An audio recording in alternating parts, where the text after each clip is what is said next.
Welcome to Grit, where we talk all things past, present, and future beach volleyball. I'm Victoria Dennis alongside Meg Burgdorf. Today we are covering all things that are synonymous with iconic, the Manhattan Beach Open.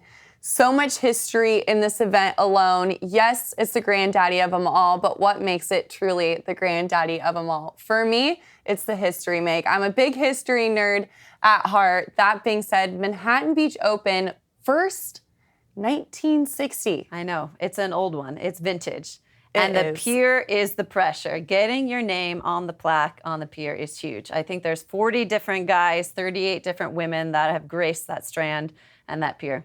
Big time. So not only is it the history, it's getting your name on the pier and also the sand. I was covering this in broadcast, both of us covering AVP all weekend long on Bally's Live.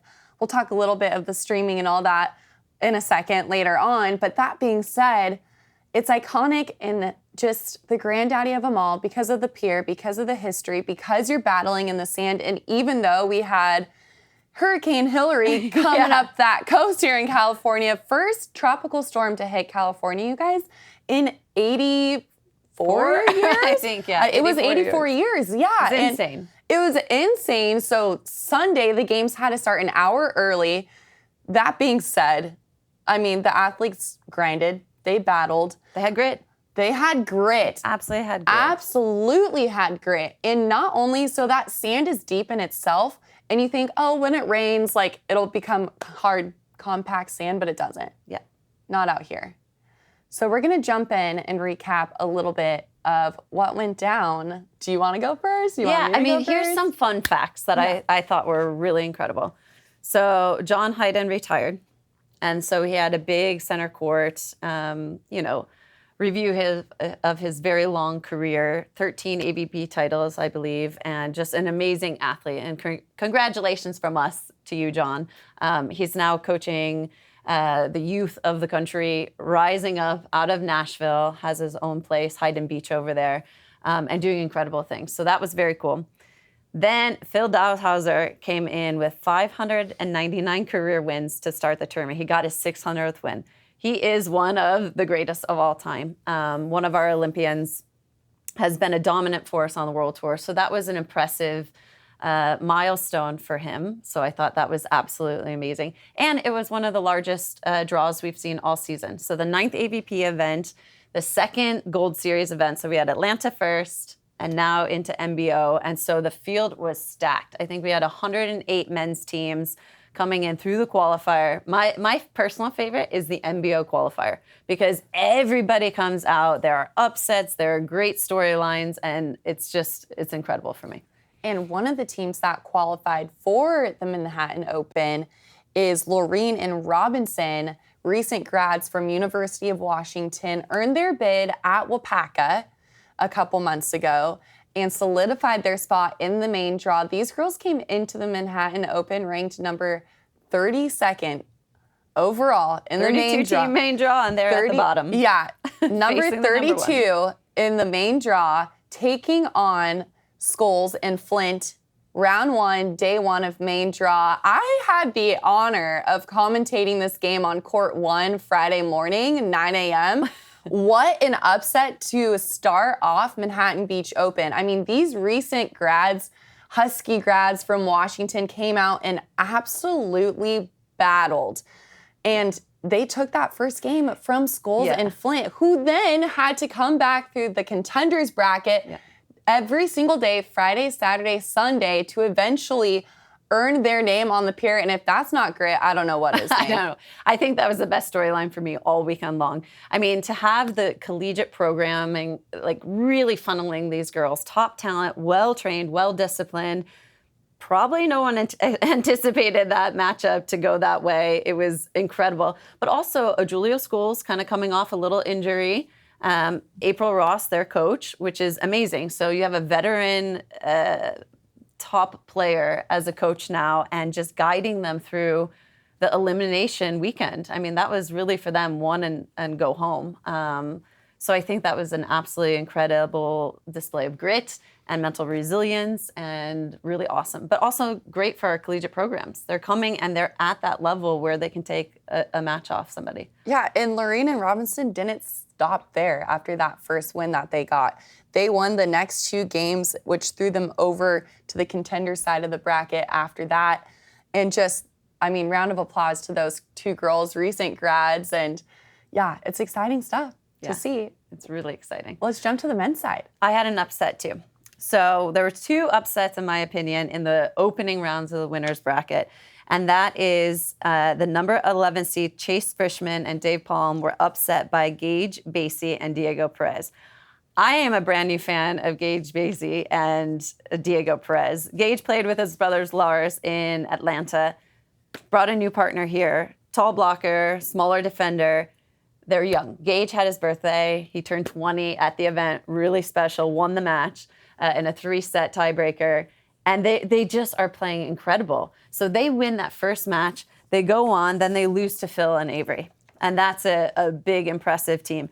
Then they go on to win another 2 matches in the contenders bracket, knocking off Robertson Samuels and Peter Connolly and Roshitz. And then they lose to Alan and Ali Sun. So they play Phil and Ali Sun. I mean, they really challenge these. They're technically sound. They're out of Gage is out of Denver, and Diego is out of Orange County. And it was just absolutely incredible. So good. So much fun to watch. One thing that I really enjoyed about broadcasting for the boys or the men's side of the bracket is that there was also their own upsets that you just said. And I think that's what also makes Manhattan Beach Open so unique is that it is kind of the Super Bowl of professional beach volleyball here. It is the Super Bowl of professional beach volleyball in the United States. And we see upsets every single year. And that's what brings the masses, I think, and just like the overall atmosphere. Even on Sunday, I mean, not only did the athletes have grit, you guys, but so did the fans. It was raining cats and dogs and just absolutely, I mean, it was coming down hard, but that didn't stop the fans from coming out and supporting these athletes who were grinding away, showing grit in the face of adversity.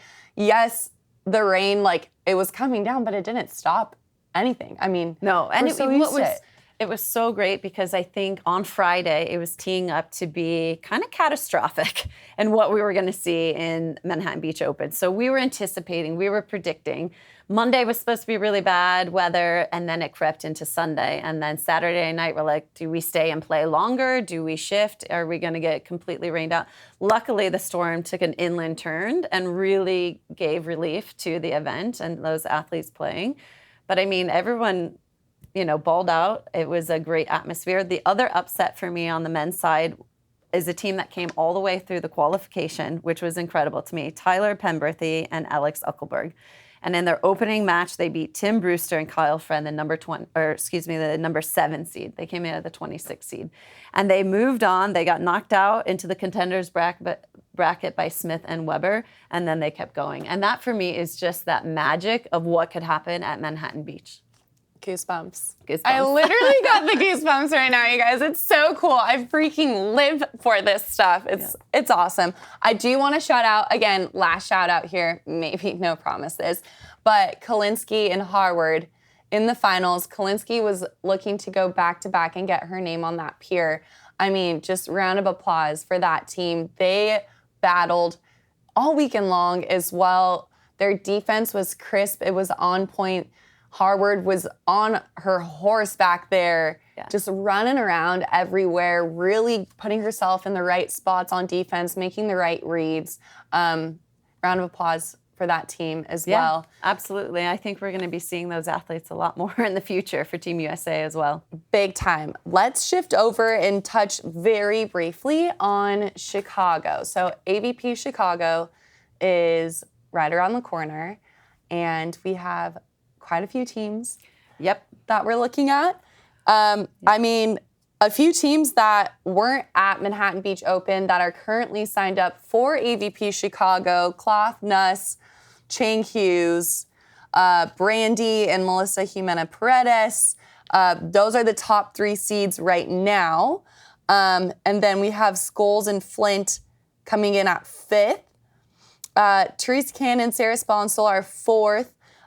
There might be a shuffle around, who knows, with these qualifier teams coming in as well. We could see more upsets. Yeah, well, we had the qualifier for Chicago about a week ago. So that's kind of different. Yes. But we kind of know who's coming in. An interesting fact there, Sponsel and Cannon actually were signed up for Manhattan Beach and did not play. So that's kind of an area of controversy. What's going on there? Are they going to play in Chicago?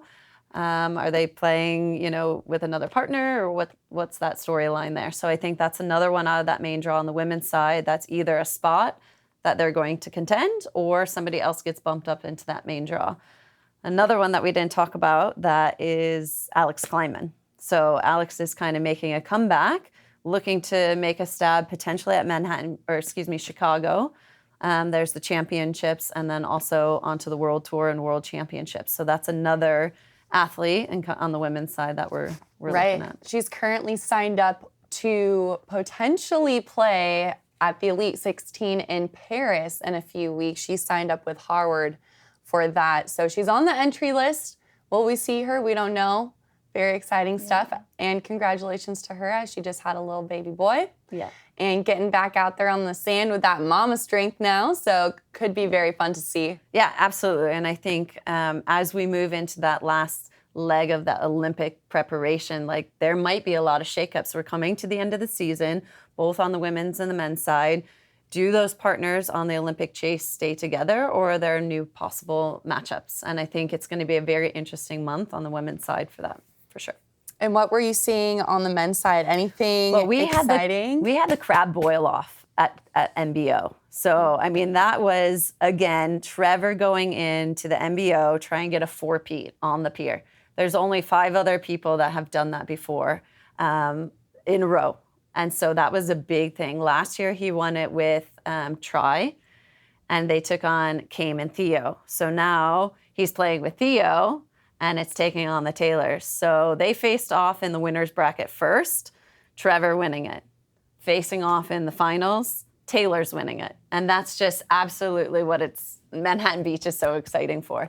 And you have now a brother on the pier. So there's not many other siblings or families that are on the pier. You have the Smiths, you have the Kalinskis, and Mike Dodd and Patty. And so there's a few on there. So it's an exciting thing. And he finally, stopped him. And I think that matchup, you had Cody Caldwell and Sean Cook, and then Logan Weber and Hagen Smith. Those are huge up-and-coming teams that are really challenging. They made it all the way. They're knocking out the Phils. They're knocking out the Allisons. That's really big on the men's side. And as we move into Chicago, you have Andy and Miles are back. So they're back. They played really well in Hamburg. They're on the up. They're peaking right now in that Olympic chase. And so they're back to disrupt this men's field. And it's going to be really interesting. So much fun. Nothing but a family affair here all the time. With the brothers now, both names on the pier. How fun was it for their parents to be there too? Oh, yeah, absolutely. Watch and have the whole family. It's just, it's what you script up. Right. You have this big rivalry. They face off in the winner's bracket and then finish, in the gold bracket. So big time. It's good. Fun stuff. I feel like we really covered it here. Well, a little shout out from MBO too. Kevin Clearly played in his 25th MBO, and he's played in every year besides 2000 because there were no tournaments held, and then in COVID. But he started in 1986 and he finished 4th. So a shout out to Kevin. He's been such an icon for beach volleyball and also a historian. So he runs the Beach Volleyball Hall of Fame that typically has that Hall of Fame induction every fall around November, right here in Hermosa Beach. And it's just really special. He's out there doing it. It's a sport for all ages. And if you got to watch his match, the crowd, the hecklers, they're diehards. There's legends of the game courtside, and it's a really special opportunity. Very fun. And that's what's so great and unique about this sport and the culture around it, is that you can play it for a while. I mean, the longevity that you have in the sand as compared to playing indoor, I would say, is just it's a little nicer on the joints, one would say. Yeah, I think so. At times, yeah. Well, fun stuff ahead. Coming up in Chicago, the Olympic qualifier underway, Elite 16 Paris. We'll touch on that more later. But anything else that you want to sign off with? No, I think we have just the 4 guys going to the Elite 16 for Team USA. Crabb, Runner, Partain, Benish, Evans, Buttinger, and Schalk-Born. Those are our teams that are in the Olympic chase right now. I'd add the Taylors on there at a long shot. But, I mean, that's what we're looking at to go through this season. AVP Championships will be held in September. We're going to get more information on that. Still up in the air. I think it's September 22nd, 23rd weekend. Yeah. Cool. Good stuff. And as far as the women's side for the Olympic standings right now, we have 2 U.S. teams in the top 3. It's Hughes Chang ranked at number 2 in the world and Cloth Nuss number 3. Jumping down to number 8 is Cannon Sponsel, number 9, Flint Scholes. So 4 U.S. teams in the top 10 in the world currently, which is very exciting awesome. for the red, The white, chase and blue. is on. The chase is on. The chase is on. And it doesn't stop until you get there. No, it's Nail the road biter. to Paris. And I'm telling you, I think on the men's side, I feel like, okay, we got a little bit more of a pathway and we see who's rising and performing. But on the women's side, I think it's potentially we're going to have some shakeups in teams and partnerships. And with all those teams in the top 10, I mean, that's impressive. Very impressive. It's really exciting for Team USA. Anything else to share, Meg? Go red, white, and blue. Absolutely, absolutely. Well, nonetheless, it takes hustle, attitude, and grit. And that's what these athletes have out here, especially at the Manhattan Open and moving onward. Until then, I am Victoria Dennis alongside Meg Burgdorf. Thanks for joining us here on this episode of Grit. Make sure to like and subscribe. Tune in every week as we're dropping more episodes. And if you have any questions or any topics you want us to touch on, please write them in the comments. We love to mix it up of what we discuss, keeping it fun, keeping it lighthearted, but, you know, some concrete details and facts. But yeah, until then, again,